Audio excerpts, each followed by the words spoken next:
মক্কার Sardar Abdul Muttalib, খবরদার, তোমার 10টা ছেলে আছে, 9টা কুরবানি দিয়া দাও, কোনো পরোয়া নাই, কেউ বাধা দিবে না, কিন্তু খবরদার আব্দুল্লাহকে কুরবানি দিতে আমরা দিব না। আমরা বাধা দিলাম, আব্দুল্লাহকে যদি কুরবানি দাও আমরা তোমার বিরুদ্ধে সংগ্রাম করব, যুদ্ধ ঘোষণা করে দিব, মক্কায় আগুন জ্বলবে, আব্দুল্লাহর কুরবানি হবে না। এই সঙ্গে কিছু যুবক ব্যবসায়ী বণিক এরাও দাঁড়াইছে মহিলাদের পক্ষ সমর্থন করে, তারাও তলোয়ার নিয়ে দাঁড়াইছে। আব্দুল মুত্তালিব, আব্দুল্লাহ আমাদের মক্কার ধন, আব্দুল্লাহ আমাদের চির দৌলত, কারণ আব্দুল্লাহর চেহারা দেখিয়া, আব্দুল্লাহর মুখ দেখিয়া আমরা যে কোনো ব্যবসা বাণিজ্যের মধ্যে যাইব, ওই ব্যবসার ভিতরে অধিক আমাদের লাভ মুনাফা হয়। আব্দুল্লাহর কুরবানি দিতে আমরাও বাধা দিলাম, ইহুদি মেয়েদের পক্ষ অবলম্বন করে আমরা একত্রিত ঘোষণা করছি আব্দুল্লাহর কুরবানি হবে না। আব্দুল মুত্তালিব বিপদে পড়ে গেলেন, করি কি রে এখন? ইহুদি আলেমদেরকে ডাকলেন, আবার ফাদরিদেরকে, ফাদরিরা, আপনার ফাদরিরা এবার বুদ্ধি দেন কি করি, এরা তো আমার বিরুদ্ধে দাঁড়াইছে, আপনি একটা কাজ করেন, কাগজের মধ্যে 10 বার আব্দুল্লাহর নাম লেখেন, আর 10টা উটের নাম একদিকে লেখেন, নাবালেগ বাচ্চা দিয়ে লটারি টানেন, লটারি প্রথম 10 বার যদি আব্দুল্লাহর নাম আসে তাহলে আবার 10 বার করেন, দ্বিতীয় 10 বার যদি আব্দুল্লাহর নাম আসে আবার 10 বার, এইবার 100 বার পর্যন্ত লটারি টানেন, দেখি কি হয়, পরে আমরা একটা বিবেচনা করব। এবার লটারির ব্যবস্থা, প্রথম 10 বার লটারি টানে আব্দুল্লাহর নাম আসলো, দ্বিতীয় 10 বার আব্দুল্লাহ নাম, তৃতীয় আব্দুল্লাহর নাম আসতে আসতে 99 বার লটারিতে আব্দুল্লাহর নাম আসে। 100 নম্বর লটারি টানার বাকি কয় আছে? আর 1 বাকি আছে। ঠিক এই মুহূর্তে ওই ইহুদি 200 যুবতী মেয়ে তলোয়ার নিয়ে দাঁড়িয়ে গেছে, যুবক বণিকরা দাঁড়িয়েছে। আব্দুল মুত্তালিব লটারিতে আব্দুল্লাহর নাম 100 বার, 1000 বার, লাখো বার, কোটি কোটি বার যদি আসে গো আব্দুল মুত্তালিব, তবু আব্দুল্লাহকে কুরবানি দিতে আমরা দিব না। এইবার লটারি টানা হলো, আল্লাহর কুদরতে 100 নম্বরের কালে উটের নাম এসে যায়, আব্দুল্লাহর নাম আর আসে না, বলেন আলহামদুলিল্লাহ। 100 নম্বরে কি আসলো? উটের নাম আসলো। হাজা আব্দুল মুত্তালিব নিজের উটের বহর থেকে 100 উট আনিয়া খানায় কাবার দরজায় তলোয়ার দিয়া একটা একটা করে নিজের হাতে 100 উট কুরবান করে দিলে, মানত আদায় করে দিলেন। ভাইরা আমার, ওই ইহুদি মেয়েরা কারা? মরিয়ম নামে একটা মেয়ে ছিল, নওফেলের মেয়ে, মরিয়ম বিনতে নওফেল। নওফেল ইহুদি একজন বড় আলেমও ছিল এবং খুব বড় বিশিষ্ট ধনী ছিল, সে জমিদার ছিল মক্কা। ইহুদি জমিদার নওফেলের মেয়ে ছিল মরিয়ম। এই মরিয়ম তার বাবার সাথে থাইকা তৌরি, জবুর, ইনজিল পড়ে পড়ে সে মুহাম্মদী নূরের সন্ধান লাভ করেছিল, বলে সুবহানাল্লাহ। সেটা কি? আব্দুল্লাহর কপালে যেই নূর, এই নূর আখেরি নবী মুহাম্মদ রাসূলুল্লাহ সাল্লাল্লাহু আলাইহি ওয়াসাল্লামের নূর, বলে সুবহানাল্লাহ। এই সন্ধান কে পেয়েছিল? মরিয়ম, ইহুদি সর্দার জমিদার নওফেলের মেয়ে। তাই ওই যে 200 মেয়ে নিয়ে বাধা দিয়েছিল আব্দুল মুত্তালিবকে, মরিয়ম তাদের নেতৃত্ব দিয়েছিল, বলে সুবহানাল্লাহ। আব্দুল্লাহর বয়স এখন 18 থেকে প্রায় 20 বছর। বিভিন্ন জায়গার থেকে বিবাহের পয়গাম আসে, বহু পয়গাম। একটু আব্দুল মুত্তালিব চিন্তায় পড়ে গেলেন, পোলা আমার একটা বেবাকি দিত 6 মেয়ে। মাঝে মাঝে নওফলের মহল্লা দিয়া গেলে মরিয়ম কথাবার্তা বলে, আব্দুল্লাহ রে, আমি তোমাকে প্রাণ দিয়া ভালোবাসি, তুমি যদি সুযোগ হয় তোমার বাবার কাছে আমার কথা জানাইও। আমি জমিদার নওফলের একই মাত্র মেয়ে, ভাই বোন আর নাই, মা মরে গেছে অনেক দিন আগে। এই বাবা বিশাল সম্পদের মালিক আমি, তোমরা তো 10 ভাই, ভাগ করলে সম্পদ আর কি পাইবা। আব্দুল্লাহ রে, তোমাকে যদি তোমার বাবা যদি মেহেরবানি করেন আমাকে তোমার বধূ বানায়, তোমার বউ বানায় আনায়, আমার এই সম্পদ সব আমি তোমার কদমে ঢেলে দিব। আমার কথাটা তুমি বললো তোমার বাবা। আব্দুল্লাহ সত্য, কিন্তু কিছু বলতো টলতো। সেদিকে নানান জায়গার থেকে বিবাহের পয়গাম আসতেছে আব্দুল মুত্তালিবের কাছে। তিনি একজন অধীর হইয়া শেষ পর্যন্ত আব্দুল্লাহ লইয়া মদিনায় চলে গেলেন। তখন তো মদিনা নাম ছিল না, নাম ছিল ইয়াসরিব। তার এক বাল্য বন্ধু ছিল, খুব পরম বন্ধু, নাম ছিল তার তার এক বাল্য বন্ধু ছিল আব্দুল ওহাব নাম। আব্দুল ওহাব জহরি বলা হইতো তাকে, জারগার বা জহরি বলা হইতো। এই জন্য তিনি সোনার উপর ব্যবসা করতেন মদিনায়। উনি কুরাইশ খানদানের লোক ছিল। আব্দুল ওহাবের এক মেয়ে আছে আমিনা নামে, খুব সুন্দরী। ব্যবসা বাণিজ্য উপলক্ষে মদিনায় গেলে মাঝে মাঝে মেয়েকে দেখতো আর কইতো, আব্দুল ওহাব রে, বন্ধু তোর মেয়েতে বড় সুন্দরী, আমার আব্দুল্লাহ এমন সুন্দর বউ, আমার আব্দুল্লাহর বউ বানাইলে আমিনার মতো এমন আর কাউকে মানাবে না। খবরদার বন্ধু, দেখো দোস্ত, মায়া বিয়া দিতে আমার না জানিয়ে দিও না কিন্তু। আব্দুল ওহাবের মনে আছে, পয়গাম আসলো, মানা করে দেয় মানুষের। একদিন আব্দুল্লাহ লইয়া মদিনায় চলে গেছে আব্দুল মুত্তালিব। আব্দুল ওহাব তো খুশি, দোস্ত কি খবর? বলে, খবর টবর নাই, আর বড় বিপদে আছি। কোলা লইয়া মানুষ পাগল হয়ে গেছে খালি মায়া দেওয়ানের লেগে। আমিনারে কি করছো? বলে, রাখছি আপনার কথা। বলে, আর দেরি নাই, বিবাহ করিয়া দাও, আমি বউ সারা বাড়ির যাবো না। আমিনার সাথে আব্দুল্লাহ বিবাহ বন্ধন হয়ে গেল। বউ নিয়া আব্দুল মুত্তালিব আমিনাকে নিয়ে মক্কায় চলে গেলেন। বলে, সুবহানাল্লাহ। মক্কাতে যাওয়ার কিছুদিন পরে আব্দুল্লাহ একদিন ওই নওফলের মহল্লা দিয়ে রওনা করেছে। মরিয়ম দূরের থেকে দেখছে, ছাদের উপর থেকে দৌড়িয়ে দরজার কাছে আসছে। ডাক দিছে, আব্দুল্লাহ এদিকে আসো, অনেকদিন তোমারে দেখি না, কোথায় ছিলাম? আব্দুল্লাহ কাছে গেলেন, আরো এদিকে আসো, পর্দার কাছে আসো। আসলেন মারিয়াম। আব্দুল্লাহ মাথা থেকে কদম পর্যন্ত তাকায়, ভালো করে চেহারার দিকে তাকায়, মুখের দিকে তাকায়, কিন্তু কেমন কেমন জানি লাগে। আব্দুল্লাহ অনেকক্ষণ তাকাইয়া মরিয়ম আব্দুল্লাহর দিকে এইবার মুখটা মলিন করিয়া চোখের পানি ছেড়ে দিয়া পর্দার ভিতরে চলে গেলে। আব্দুল্লাহ কই, মরিয়ম? আব্দুল্লাহ বলে, মরিয়ম গো, আগে পরে আসলে কথা বলতে, আদর করতে, খাওয়াইতাম, আজকে ডাকলা, কাছে আসলা, এখন মুখ মলিন করে চোখের পানি ছেড়ে কোনো ভিতরে চলে যাও, কারণ কি? মরিয়ম বলে, আব্দুল্লাহ রে, কথা গোপন করিও না, আমি খানায় কাবা তৌরি জবুরিন দিলে কসম দিয়া তোমাকে বলছি, কথা গোপন করিও না। আব্দুল্লাহ, সত্য করে বলো, তুমি বিবাহ করেছো কিনা? বলে, হাত বিবাহ হয়েছে আমার। কোথায়? মদিনায় বাবার দোস্ত আব্দুল ওহাবের মেয়ে আমিনার সাথে।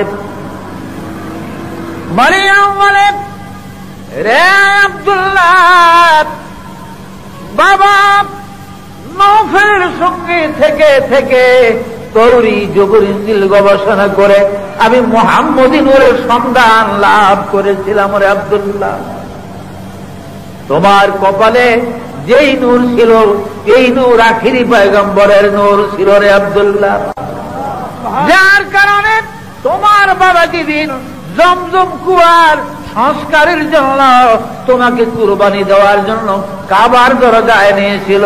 ওই দিন যে 200 যুবতী মেয়ে বাধা দিয়েছিল, তাদের নেতৃত্ব আমি করেছিলাম। রে আব্দুল্লাহ, রে আব্দুল্লাহ, আমি জানি তোমার এই নূর যেই মহিলার পেটে যাবে সে শেষ পয়গম্বরের মা জননী হবে। মনে বড় আশা ছিল রে আব্দুল্লাহ, আমি তোমার বধূ হইয়া আমি শেষ পয়গম্বরের মা জননী হব। আজ আমার সেই আশা নিষ্ফল হয়ে গেল।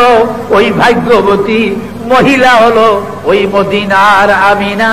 কে রে আব্দুল্লাহ, আখেরি পয়গম্বর নবী কামলিওয়ালার মা হওয়া যখন আর নসিব হলো না, তোমাকে ভালোবেসে আর লাভ আবার নাই। আব্দুল্লাহ রে আকাশ সাক্ষী রাখলাম, জমিন সাক্ষী, কাবার ঘর সাক্ষী, তৌরিত জবুর ইনজিল সাক্ষী।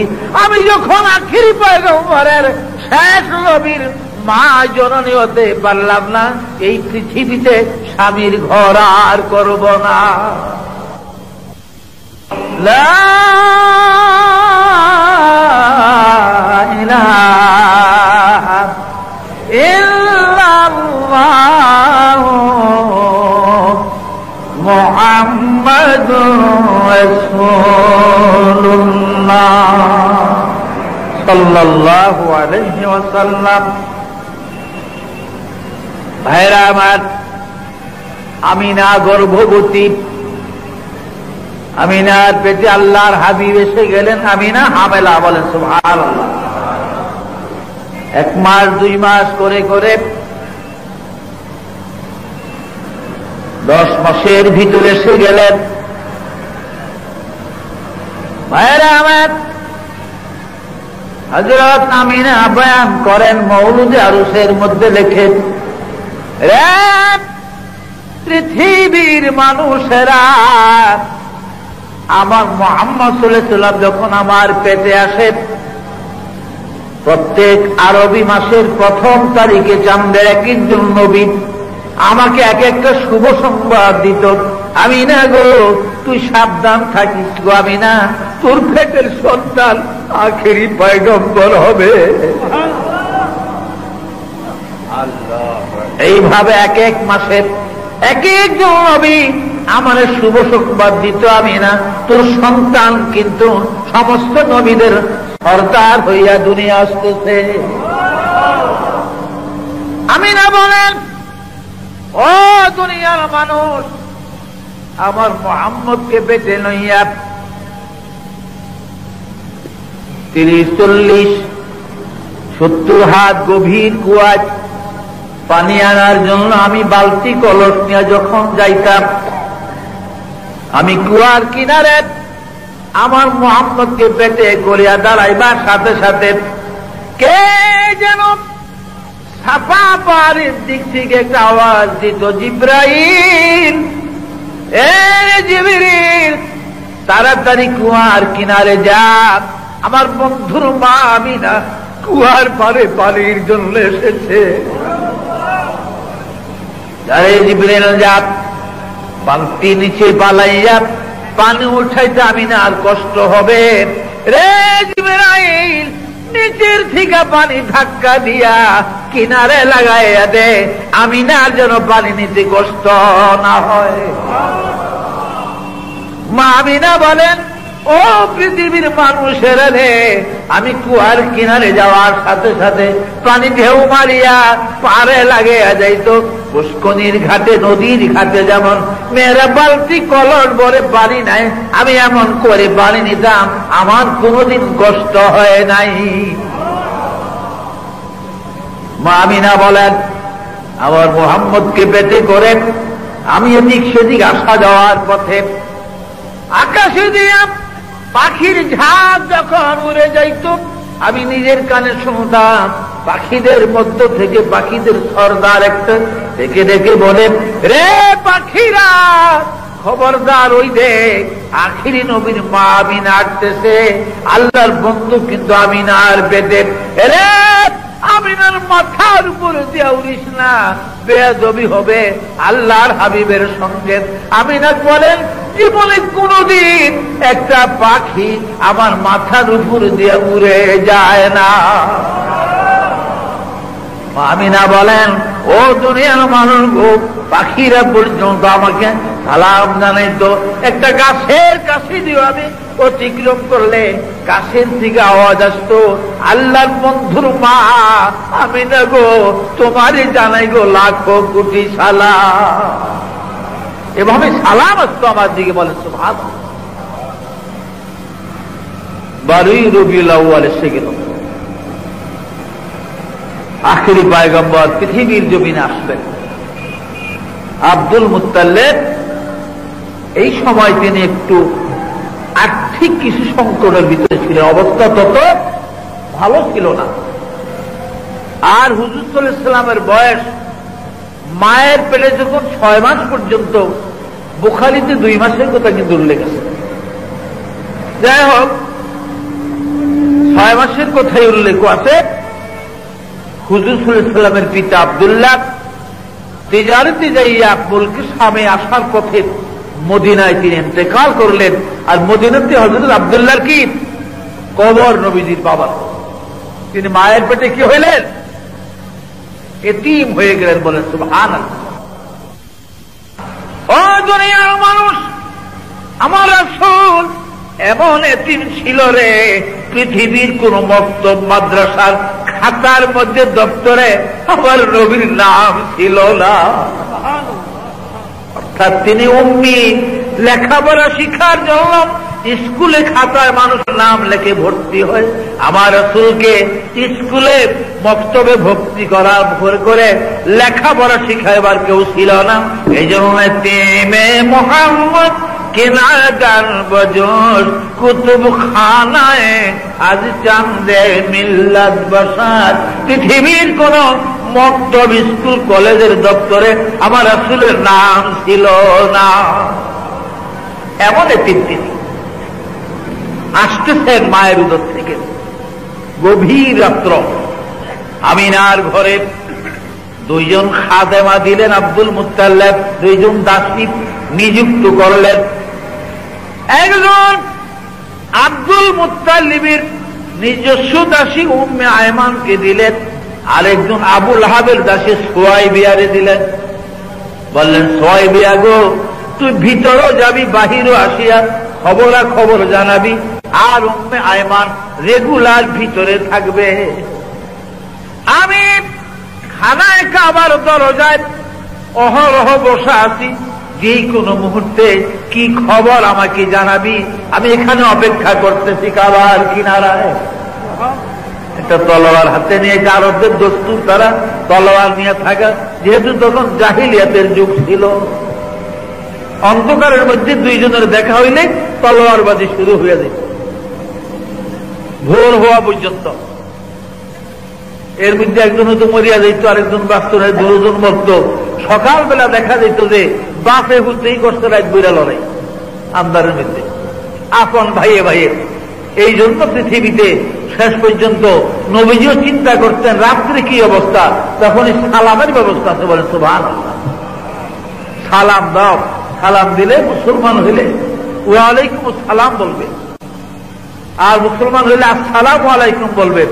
আর নাইলে অন্য কাফের মুশরিক হইলে হ্যাঁ কি বলে, আসসালামু আলাইকুম কইব, তোর উপর ধ্বংস হোক, আল্লাহকে কইব শব্দ। এই সালামের কথা আছে, এগুলি আবার বিস্তারিত বুঝাইতে অনেক সময়ের দরকার। হ্যাঁ, আব্দুল মুত্তালিব তলোয়ার হাতে কাবার ঘর, কাবার দেওয়াল হেলান দিয়ে বসে আছে, আর কান রাখছে আমিনার হুজরার দিকে। বলে সুবহানাল্লাহ। গভীর রাত্র, হঠাৎ আব্দুল মুত্তালিব দাঁড়াইয়া গেলেন। তিনি এবার দাঁড়াইয়া তলোয়ারটা হাতে লইয়া একটা দৌড় দিলেন আমিনার ঘরের দিকে।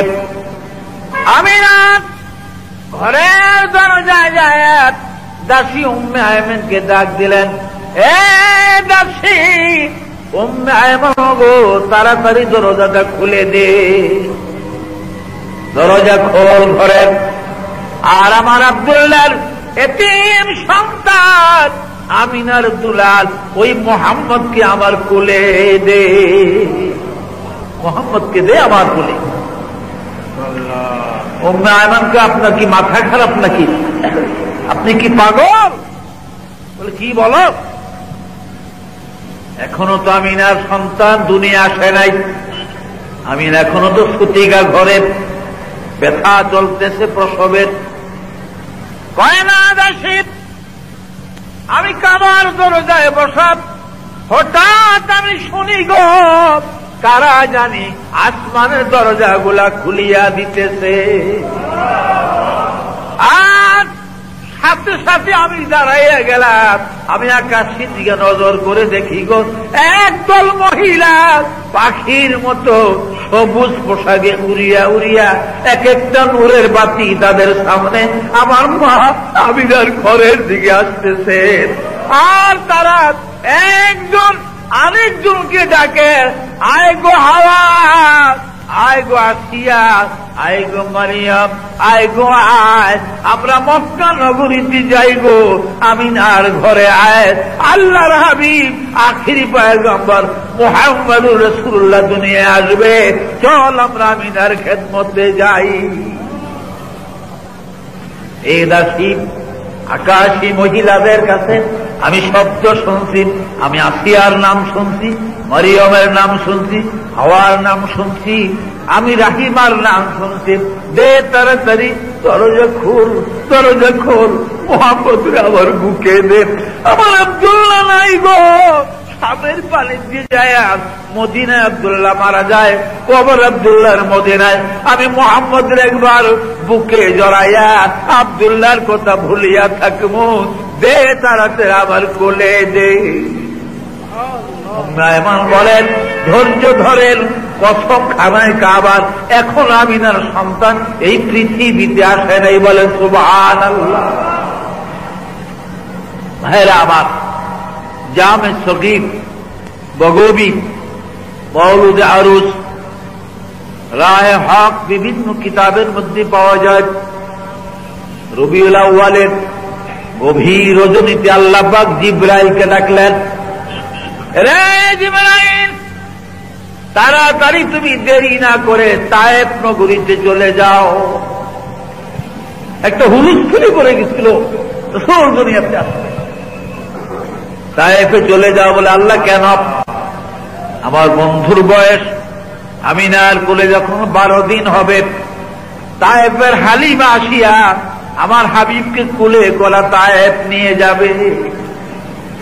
রে জিবরাইল, 4 বছর বন্ধু তায়েফের দেশে থাকবে হালিমার কোলে, কিন্তু তায়েফ বড় অভাবী জায়গা, হালিমা বড় গরিব, বড় দুর্ভিক্ষের দেশ তায়েফ। তায়েফের মাটি ভালো না, ফসল জিরাত হয় না, ফল ফলাদি হয় না, গাছপালাগুলা দুর্বল, মানুষগুলা দুর্বল, জীব জানোয়ার দুর্বল। এই তায়েফের মাটিগুলি ভালো না। কাজী জারে জিবরিল, যা আমার বন্ধু এদেশে 4 বছর থাকবে, যাইয়া তায়েফের পাশে 72 মাইল দৈর্ঘ্যে, 72 মাইল পাশে আগুন দৈর্ঘ্যে 72 মাইলের মাটি 70 হাত গভীর করিয়া তোর পাখা জমিনের নিচে ঢুকাইয়া এই 72 মাইল প্রস্থ দৈর্ঘ্যের মাটি গুলা উঠাইয়া নিয়া বাহারে মাইয়াতের মধ্যে ফেলে দে। আর নীল নদীর মাটি আনিয়া এই 72 মাইল পরিপূর্ণ করে দে। আমি আমার বন্ধুর আগমনের রাত্রিতে আমি তায়েফের জমিন শস্য শ্যামলা করে দিব। আমার ইব্রাহিম আলাইহিস সালাম পাখা জমিনের নিচে ঢুকাইয়া হযরত ইব্রাহিম 72 মাইল প্রস্থ দৈর্ঘ্যের মাটিগুলা একবারে উঠাইয়া নিয়ে পাহাড়ে মাইয়াতের মধ্যে ফেলে দিলেন। আর নীল নদীর মাটি আনিয়া এই 72 মাইল পরিপূর্ণ করে দিলেন। এই জন্য কিয়ামত পর্যন্ত ভাইরা আমার, আকাশ থেকে যদি 1 ফোঁটা বৃষ্টি না পড়ে, বৈজ্ঞানিক যুগে সার নেয় না দেয়, পাওয়ার মেশিনের পানি না দেয়, তবু তায়েফের ফসল কোনদিন কম হবে না। সেই নবী, আপনার আবার নবী, সেই রাসূলের জন্ম, তিনি আসতেছেন পৃথিবীতে, বলেন সুবহানাল্লাহ। ভাইরা আমার, আল্লাহর হাবিব পৃথিবীর জমিনে আসবেন। মা আমিনা বলেন, আমার মন বলে পৃথিবীর ভিতরে কি যেন একটা ঝলঝলা শোনা যায়।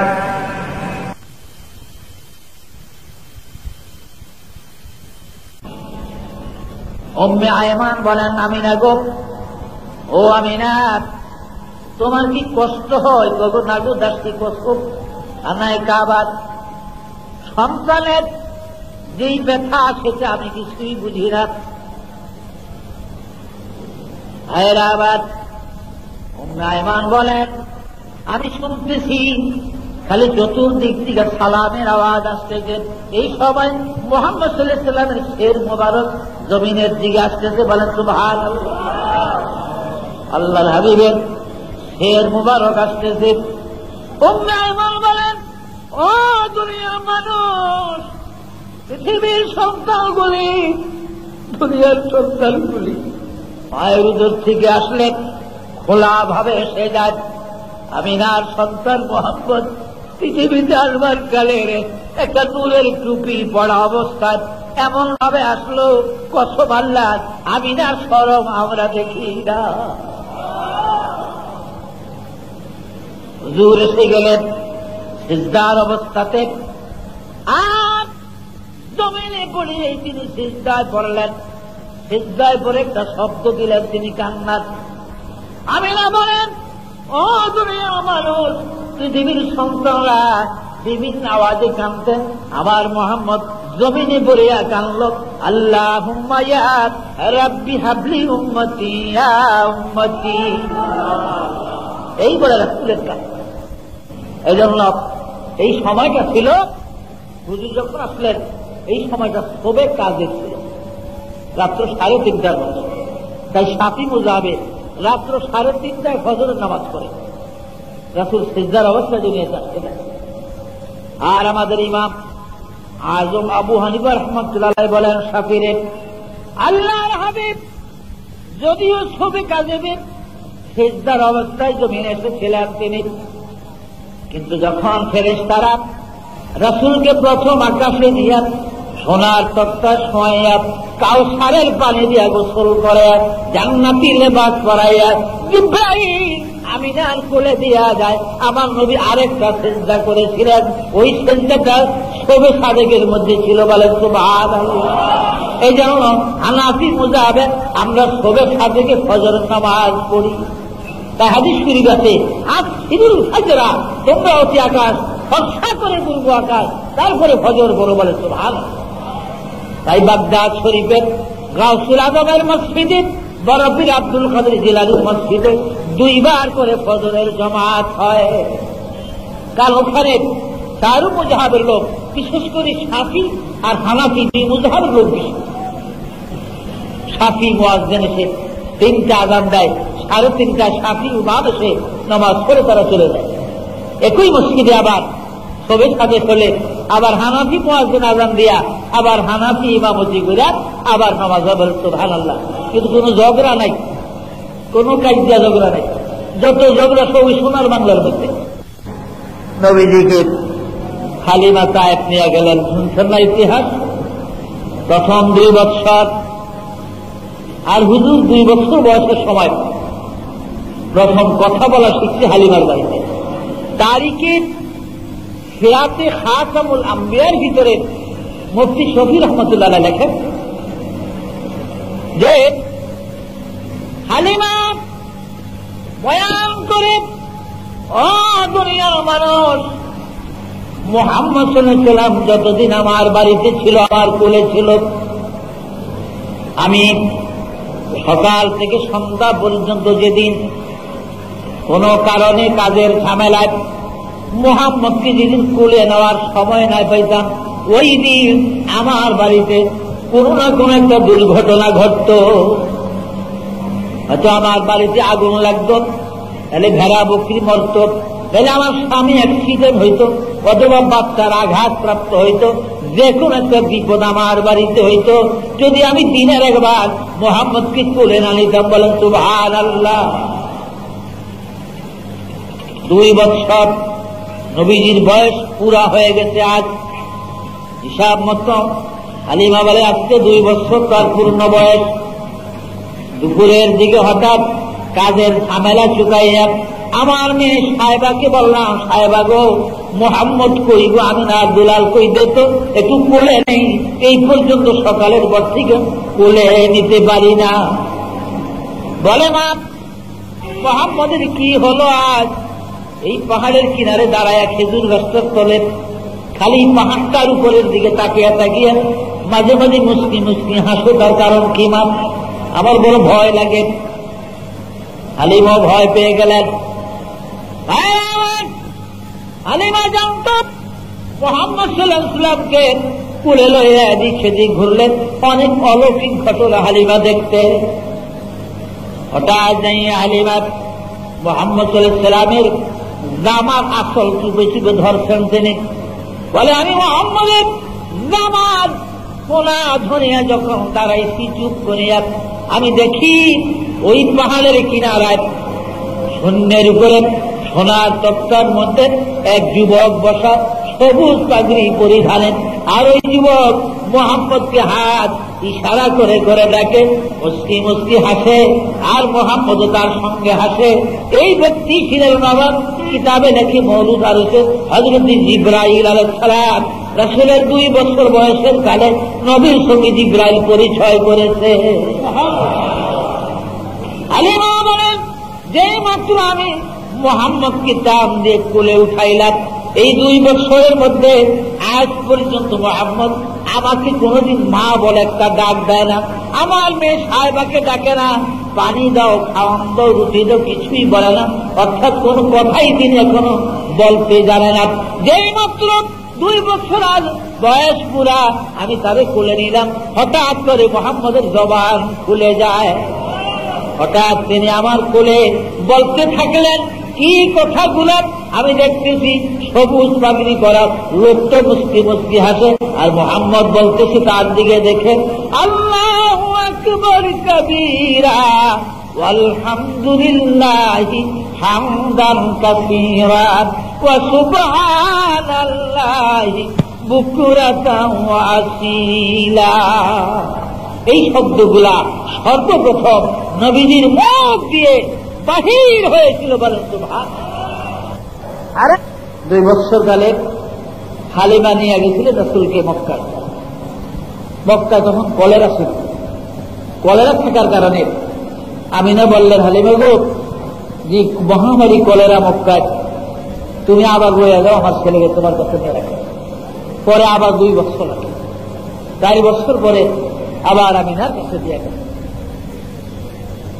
হুজুরের বয়স 6 বছর যখন হল, ছেলেবেলেরা মাঠে খেলাধুলা করে, নবীজি বসে বসে দেখতেন, খেলাধুলা করতেন। এমনি ভাবে একদিন সন্ধ্যা পার হয়ে আকাশ পৃথিবী অন্ধকার হয়ে গেছে, কিন্তু মুহাম্মদ সাল্লাল্লাহু আলাইহি ওয়াসাল্লাম মার কুলে ফিরে আসেন। সাবা পাহাড়ের কিনারায় আমিনা দৌড়িয়ে গেলেন, আমার সন্তান এখনো যেন আসে না। যে দেখে আল্লাহর হাবিব কাঁদতেছে। কি হল রে বাবা, কেন কাঁদোস? কারণ কি? কে মারল? কে গালি দিয়েছে বল? কে মেরেছে বল? তোর দাদা আব্দুল মুত্তালিব মক্কার সরদার, আমি নালিশ জানিয়ে বিচারের ব্যবস্থা করব। বলে না গো মা, আমি কারোর সাথে খারাপ করি না, আমার সাথে করে না, কেউ গালি দেয় না, আমার কেউ বকে না, কেউ মারে না। বলে কান্দার কারণ কি? আমি একটা কথা মনে পড়ে কান্দে। এইখানে প্রতিদিন দেখি এই ছেলেগুলি আসলে তাদের বাবারা আসে, এক একটা ছেলের নাম ধরে ধরে তারা হাত আওয়ায়, বাবা তাদের কুলে কুলে করে ঘরে নিয়ে যায়। আমি যে প্রতিদিন আসি, আমার বাবাকে তো একদিন দেখলাম না, মোহাম্মদ বলে একটা ডাকু দেয় না, একদিন কোলে করে আমাকে ঘরে এলায় না, সেই কথাটি মনে পড়ে আসছে। আমি কি হলো, আমি কি অপরাধ করলাম, আমার বাবাকে আমাকে কোলে নিতে আসে না। মা আমিনা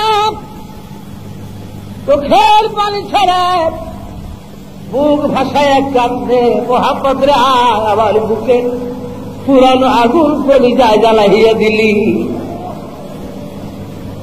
শ্বশুর আব্দুল মুত্তালিবের কাছে গেলেন, শ্বশুর গো, আমার মোহাম্মদ তার বাবার কথা স্মরণ করে কাঁদতেন, আপনি হুকুম দিলেন, ইজাজত দিলেন, সঙ্গী সাথী দিলেন, আমি মদিনায় যায় আমি আব্দুল্লাহর কবর তারে দেখাই। হাজী আব্দুল মুত্তালিব দুইজন সহদর যুবক সাথে দিলেন, দাসী উম্মে আয়মানকে দিলেন, আর আল্লাহর নবীকে দিলেন। ভাইয়েরা আমার, এই 5 জনের একটা কাফেলা, কারণ বহু দূর, 270 মাইলের পথ হল মদিনা।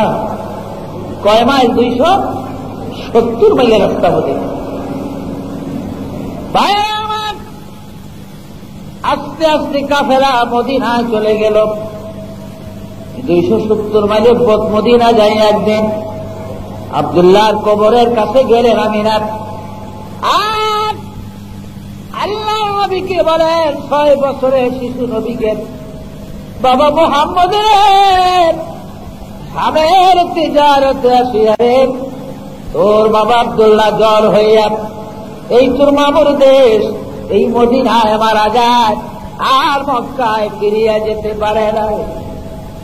এখানে দাঁড়া, এই যে তোর বাবার কবর, সালাম দে দাঁড়ায়া দাঁড়ায়া। আল্লাহর নবী বাবা আব্দুল্লাহর কবরে দাঁড়ায়া একটা চিৎকার দিলেন, বাবা গো বাবা, কথা বলো, মুহাম্মদের কোলে এলো গো বাবা, মক্কার দিকে এসেছি, একদিনও তো কোলে আমাকে নিলা না।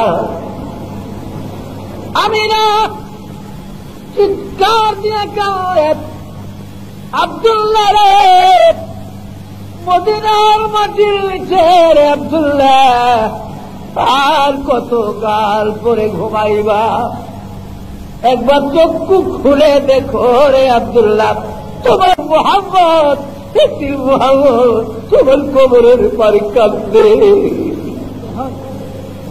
ভাইরা আমার, বন্ধুরা আমার, মওলুদ আরুসের ভিতরে লেখে ইমাম লোহানী বলেন, ওই সময় আব্দুল্লাহর কবর থেকে একটা চিৎকার এসেছিল, আল্লাহ গো,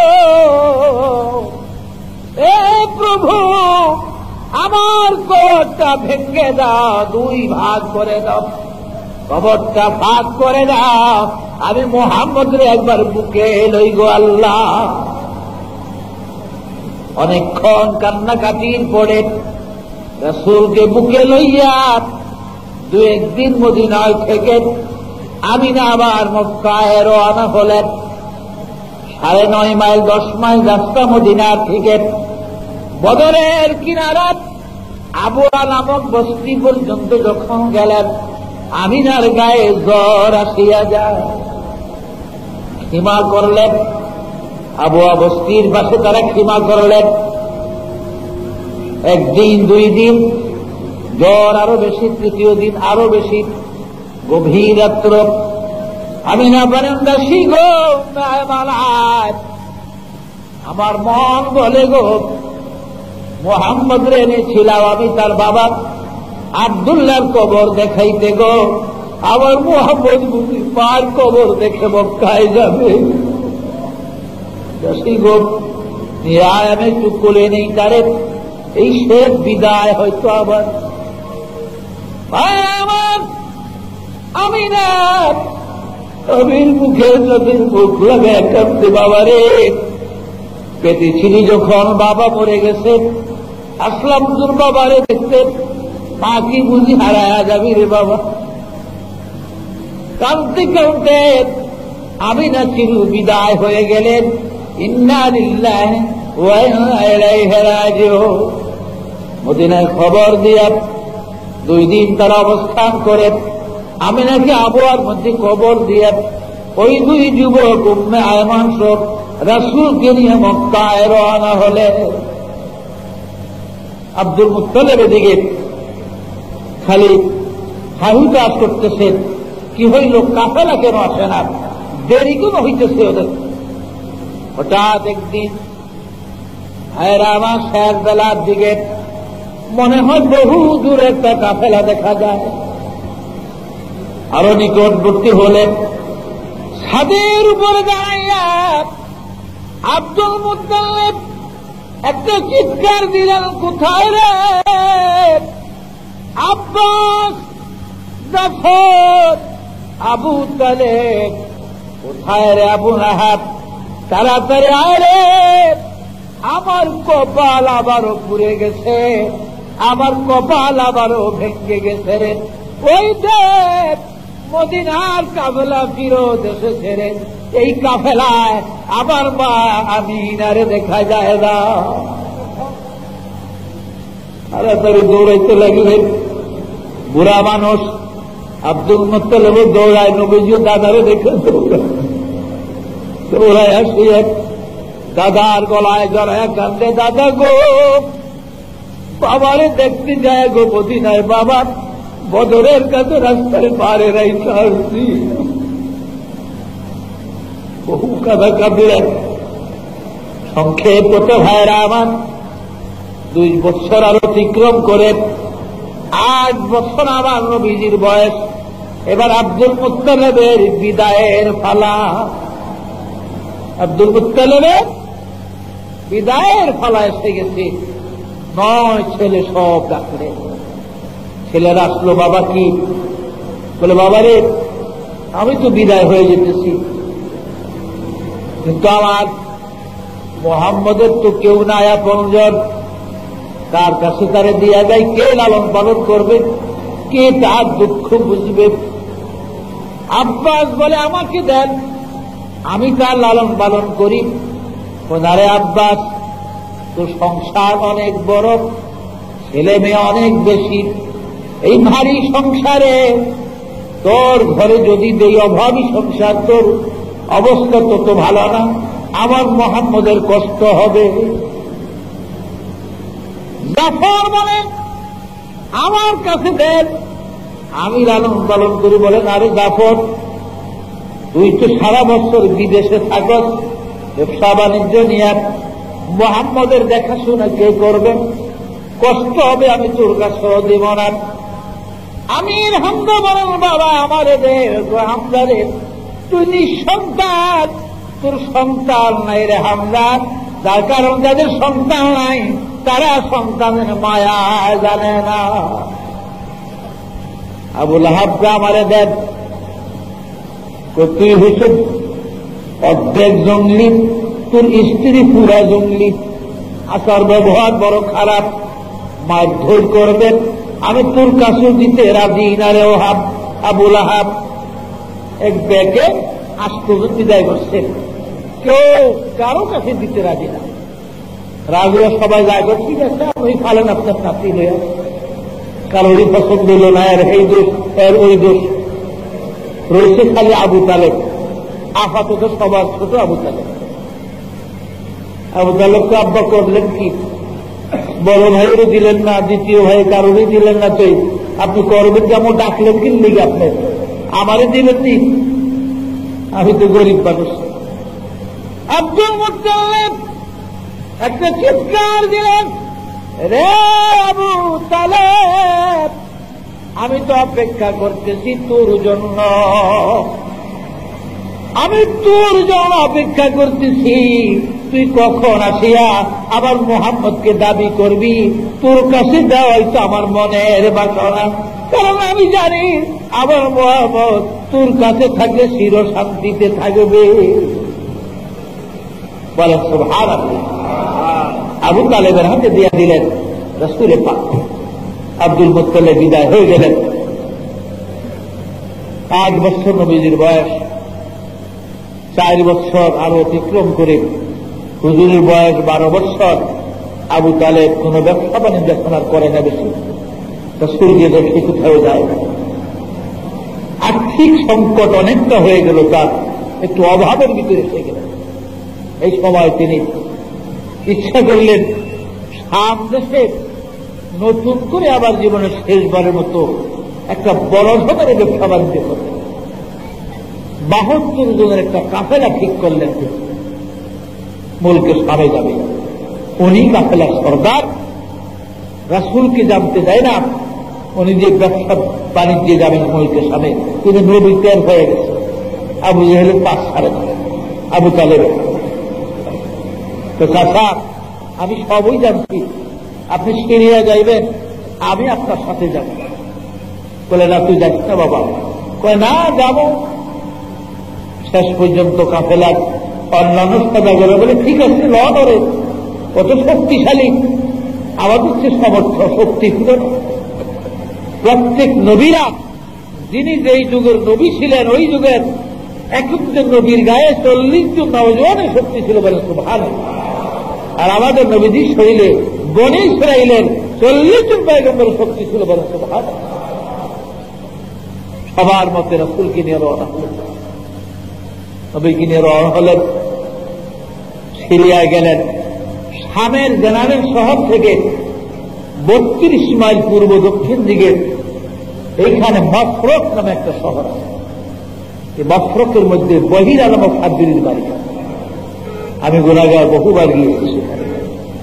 আমি দামেস্ক এয়ারমোক ট্রান্সপোর্ট কোম্পানিতে টাকার অভাবে করে চাকরি করছিলাম 10 বছর।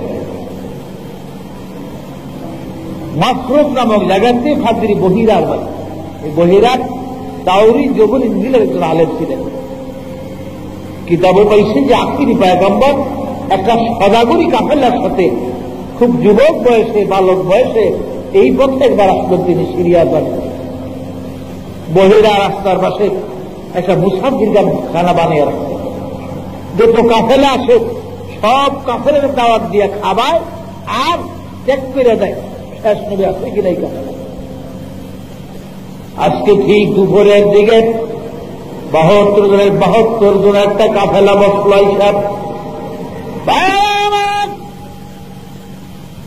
সবাই একটা জীবিত গাছের ছায়ায় বসে গেছে। চাচা এখানে বসা দেখে নবীজি বেয়াদবি হবে মনে করি মুরব্বীদের কাছে একটু দূরে মরা একটা গাছ, বহুদিন আগে গাছটা শুকায় গেছে, একটা পাতাও নাই, ডাল গেলে শুকাব।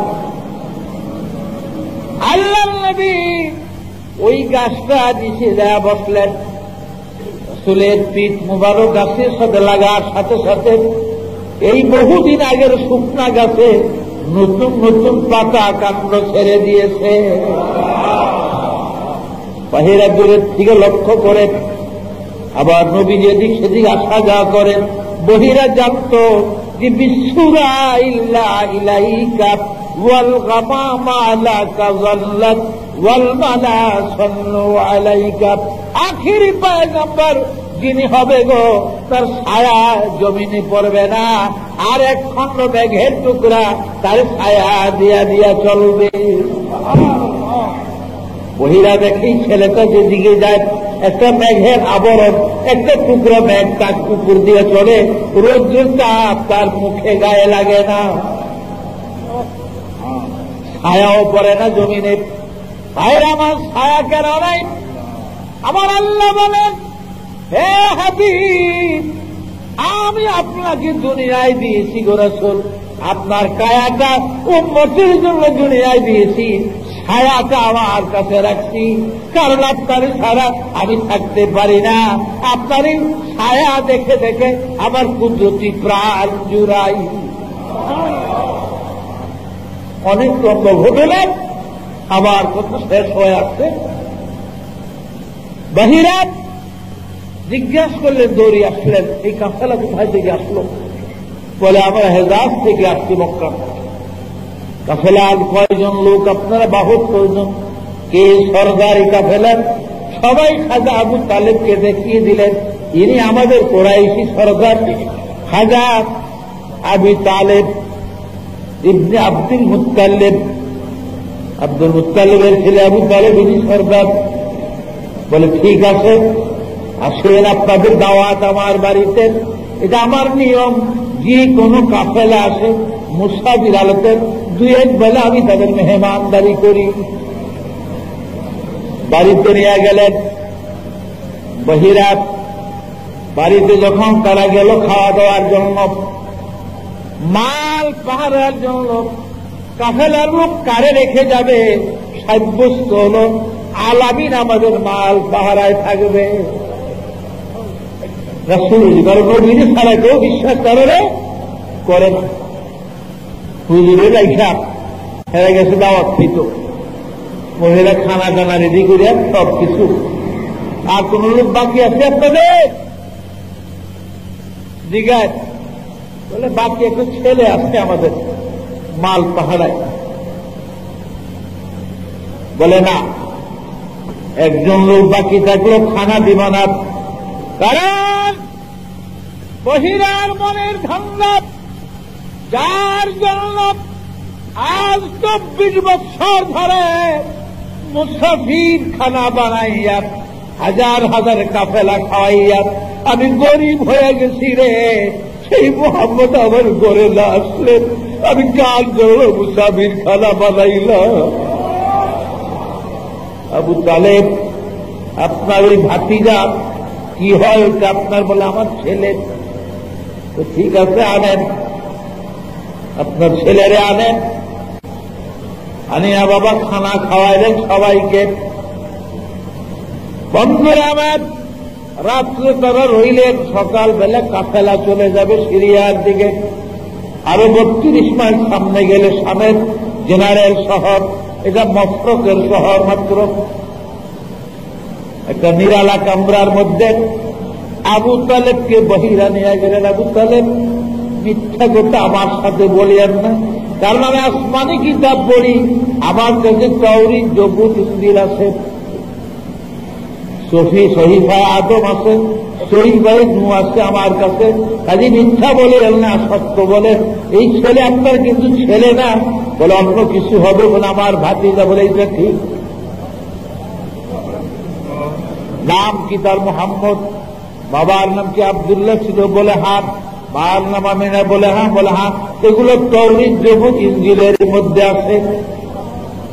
হে আবু তালেব, এই ছেলে আখিরি পয়গম্বর, শেষ নবী, তাতে কোনো সন্দেহ নাই। তাওরীত, জবুর, ইনজিলের হিসাব অনুযায়ী এই ছেলেটি শেষ নবী হবে। কাজে আমি যেমন তার সম্বন্ধে জানি, তাওরীত, জবুর, ইনজিল পড়ে এই শামের হাজার হাজার ইহুদি পাদ্রীরা এই মুহাম্মদ সম্বন্ধে জানে, তাও তাওরীত, জবুর খুলে বসে আছে, সামনে আর যায় না। একটু হয়তো আপনি জীবিত নিয়ে মক্কায় যেতে পারবেন না। মালপত্র এই মফরকের বাজারে বা রাস্তায় বিক্রি করে আপনি মক্কায় চলে যান, এর নিয়ে আর আপনি রাস্তায় থাকবেন না। আবু তালেব বলেন, মালগুলো রাস্তায় বিক্রি করলাম, কাফেলার ঘোষণা করলাম যে আমি আর যাব না, শরীর ভালো না, বাজার বলো দিকে সুবিধা না, এইখানে আমার মাল বিক্রি করি। সবাই বিক্রি করলেন। আবু তালেব বলেন, জীবনে বহুবার ব্যবসা বাণিজ্য করেছি, আমার ভাতিজা আল্লাহর নবী মুহাম্মদকে লইয়া শামের যে শেষ তেজারতে যেই মালগুলা মেইন শহরে নিতে পারি নাই, কেন্দ্রে নিতে পারি নাই, মফস্বল শহর মফরকে বিক্রি করেছি। কসম তাওরীত, জবুর, খানায় কাবা, আল্লাহর কসম, ওই দিনের মতো মুনাফা জীবনে কোনদিন হয় নাই। কাফেলা চলে যেতেছে, কাফেলা বিদায় হইয়া যেতেছে। ভাইরা আমার, এদিকে বহিরা পাদ্রী দাঁড়াইয়া রইলেন, তিনি চলে যেতেছেন। 9 ক্রোশ 18 মাইল পর্যন্ত রাস্তা মফরকের বহিরার বাড়ির থেকে জাবালা নামে একটা পাহাড় পর্যন্ত আসলেন তিনি। এই জাবালা পাহাড়ের পদদেশে দাঁড়ায় হেজাবের পথের দিকে মোর ঘুরিয়া পাহাড়ের দখল মক্কার পথ ধরিয়া কাফেলা চলে যায়। বহিরাত একটু চিৎকার কারণে, হায় রে, 24 বছর ধরিয়া মুসাফির খানা বানাইয়া হাজার হাজার কাফেলা খাওয়ায়া খাওয়ায়া আমি গরিব হয়ে গেলাম, আসি সোনার হরিণ আমাকে ছেড়ে চলে গেল। কসম আল্লাহর, ও আবু তালেব, এই মুহাম্মদ যদি বেঁচে থাকত, আমার জীবন দশায় যদি সে নবুয়্বতি প্রাপ্ত হইত, কসম আল্লাহর প্রথম কলেমার মুসলমান আমি হইতাম। সেই নবীজি আপনার আমার নবী ছিল। আল্লাহ পাক যেন আমাকে রাসূল পাকের আদর্শের উপরে জীবন পরিচালনার তৌফিক দেন। সকলেই বলেন আমিন।